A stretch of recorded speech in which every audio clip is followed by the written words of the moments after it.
หลามเลยทีเดียวนะครับคุณขวัญชนกคุณผู้ชมครับถ้าเกิดจำกันได้เมื่อปี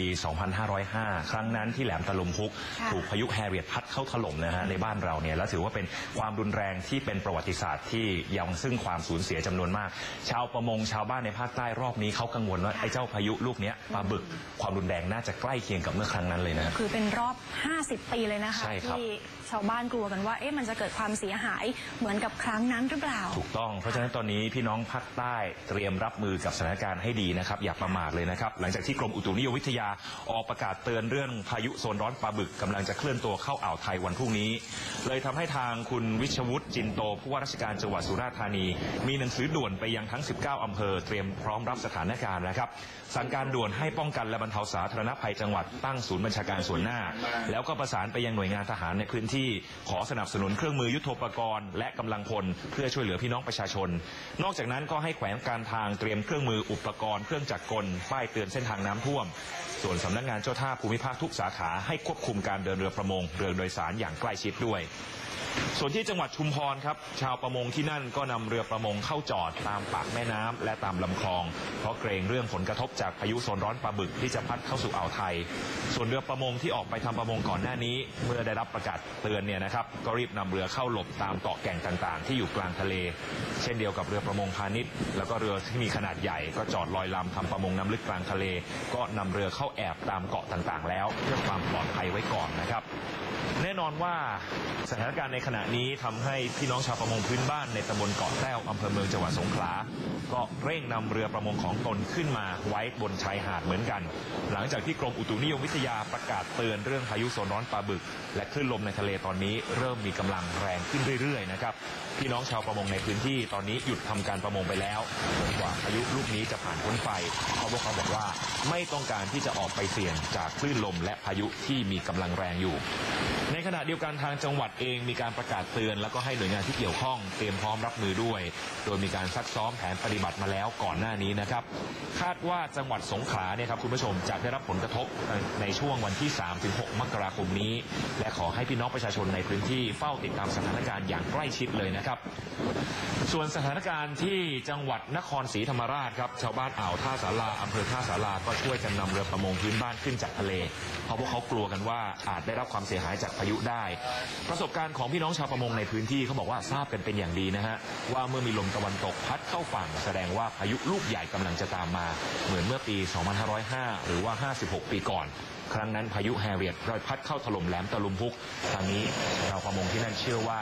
อาจจะมีความรุนแรงไม่แพ้กันเลยนะครับ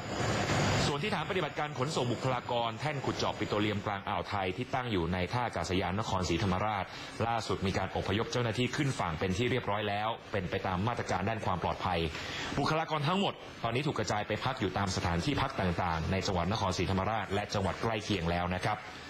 โดยล่าสุดนี้ครับคุณผู้ชมทางบริษัทปตท.สำรวจและผลิตปิโตรเลียมหรือปตท.สผ.ก็แจ้งนะครับว่าจากรายงานพยากรณ์อากาศนอกชายฝั่งเกี่ยวกับสถานการณ์พายุโซนร้อนปลาบึกที่เคลื่อนตัวเข้าสู่บริเวณอ่าวไทยในขณะนี้ปตท.สผ.มีความจำเป็นที่จะต้องระงับการผลิตก๊าซจาก2แท่นวงกฏเหนือและวงกฏใต้ไว้ชั่วคราวและดำเนินการส่งพนักงานที่เหลือทั้งหมดกลับขึ้นฝั่งที่จังหวัดสงขลาเพื่อความปลอดภัยของการปฏิบัติงานในพื้นที่ปฏิบัติงานนอกชายฝั่งเนื่องจากตำแหน่งที่ตั้งของแท่นผลิตก๊าซธรรมชาติวงกฏเหนือ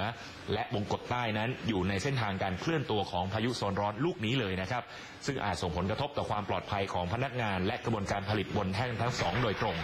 อย่างไรก็ตามแท่นผลิตก๊าซธรรมชาติอาทิตย์ยังคงดำเนินการผลิตก๊าซต่อไปภายใต้มาตรการด้านความปลอดภัยเพื่อลดผลกระทบต่อการใช้ก๊าซของประเทศที่อาจหยุดชะงักได้นะครับขณะนี้ทางปตท.สผ.ก็ได้ประสานงานกับหน่วยงานราชการและหน่วยงานที่เกี่ยวข้องไว้แล้วเพื่อให้ทราบถึงสถานการณ์ล่าสุดโดยก่อนหน้านี้ตั้งแต่วันที่ 31 ธันวาคมที่ผ่านมาปตท.สผ.นั้นก็ระงับกิจกรรมการสำรวจและการซ่อมบำรุงส่งพนักงานส่วนหนึ่งกลับขึ้นสู่ฝั่งอย่างปลอดภัยและเคลื่อนย้ายแท่นเจาะและเรือสนับสนุนต่างๆที่ได้รับผลกระทบออกจากจุดที่อาจจะมีพายุแล้ว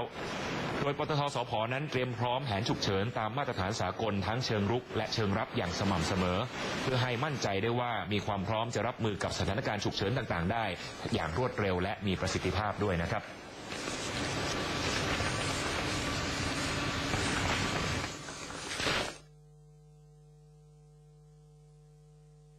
พลังงาน งานได้ออกแถลงการสถานการณ์พายุโซนร้อนปลาบึกที่ส่งผลต่อการผลิตปิโตรเลียมในอ่าวไทยนะครับฉบับที่ 1/2562 โดยระบุว่าผลจากพายุโซนร้อนครั้งนี้บริษัทผู้ประกอบการจำเป็นต้องหยุดผลิตก๊าซธรรมชาติและน้ำมันดิบบางส่วนเพื่อความปลอดภัยทำให้ปริมาณการผลิตก๊าซลดลงจากการที่แหล่งบงกฎเหนือหยุดการผลิตประมาณ600ล้านลูกบาศก์ฟุตต่อวันสำหรับน้ำมันดิบหยุดการผลิตประมาณ 27,000 บาร์เรลต่อวันก๊าซหุงต้มหรือ LPG ก็อาจได้รับผลกระทบจากปริมาณก๊าซที่ลดลงโดยกรมธุรกิจพลังงานและปตท.นั้นจะบริหารจัดการให้มีปริมาณพลังงานเพียงพอ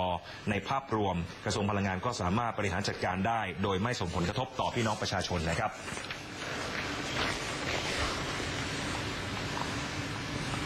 ก็ต้องเป็นกำลังใจให้กับพี่น้องชาวใต้ทุกคนเลยนะคะเพราะว่าตอนนี้ประกาศเตือนชัดเจนว่าทุกจังหวัดของภาคใต้จะมีฝนตกหนักและบางจังหวัดจะมีฝน